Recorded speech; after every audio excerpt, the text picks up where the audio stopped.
Terakhir nih pertanyaan kelima saya mengenai cara mandi janabah yang benar saya. Mohon jawabannya saya. Ya. Ini pertanyaan yang sangat penting sekali istilahnya dan penting sekali kita jelaskan kepada semuanya masyarakat, terutama orang-orang yang baru belajar tentang Islam gitu. Nah, bagaimana cara mandi janabah yang benar? Misalkan kita mandi bersuci dari haid atau dari nifas atau dari junub gitu kan. Dalam prakteknya sebenarnya rukun mandi janabah itu memang hanya dua, yaitu niat dan mengguyurkan air ke seluruh tubuh dari ujung rambut sampai ujung kaki. Itu dari segi rukun. Tapi bagaimana pelaksanaannya, bagaimana Rasulullah cara mandi beliau gitu, dalam beberapa hadis diriwayatkan, maka caranya itu ada istilahnya, ada dalam salat itu kan ada sunah-sunah ya. Gitu. Bagaimana kita istilah menggabungkan sunah-sunah dalam mandi janabah dengan rukun ini?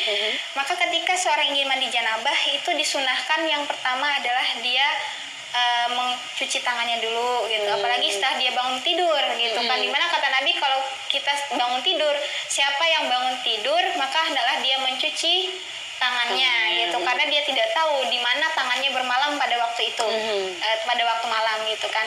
Nah, jadi sebelum mandi kita harus cuci tangan dulu, bersihkan tangan kita dulu di ujung-ujung kuku kita dulu, takutnya ada kotoran di ujung-ujung kuku gitu kan.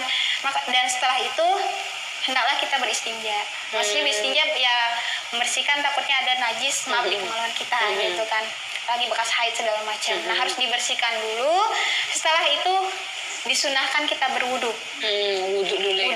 Wudu termasuk sunnah di dalam mandi janabah gitu. Walaupun kita kan padahal belum suci nih gitu, cuman memang sunnahnya. Nabi itu kalau sebelum mandi janabah biasanya akan melakukan wudu dulu. Mau nanti terlepas dari wudunya itu, dari mencuci membasuh muka, tangan, kemudian mengusap bagian kepala, langsung dicuci kaki, istilahnya diselesaikan rukun wudu semuanya, atau nanti dicuci kakinya diakhirkan setelah dia mandi janabah, itu juga terserah. Yang penting sebelum wudu itu sunahnya hendaklah berwudu terlebih dahulu. Sebelum mandi janabah. Jadi setelah dia istinja sudah gitu kan, kemudian berwudu. Nah, setelah itu langsunglah dia memasang niat sambil mengguyurkan air di atas kepala. Sunahnya itu menurut jumhur ulama adalah mengguyurkan kepala terlebih dahulu sambil masang niat. Kalau dalam mazhab Syafi'i itu ketika mengguyurkan air di atas kepala tidak lepas pada waktu itu, kita masang niat dalam hati. Niatnya apa? Ya niat seperti mandi biasa, yaitu aku mandi atau aku berniat mandi untuk mengangkat hadas besar. Kan mandi janabah hadas besar dari seluruh tubuhku fardu karena upala gitu kan. Masang niat, habis itu udah guyurkan air di atas kepala itu 3 kali kalau sunahnya gitu.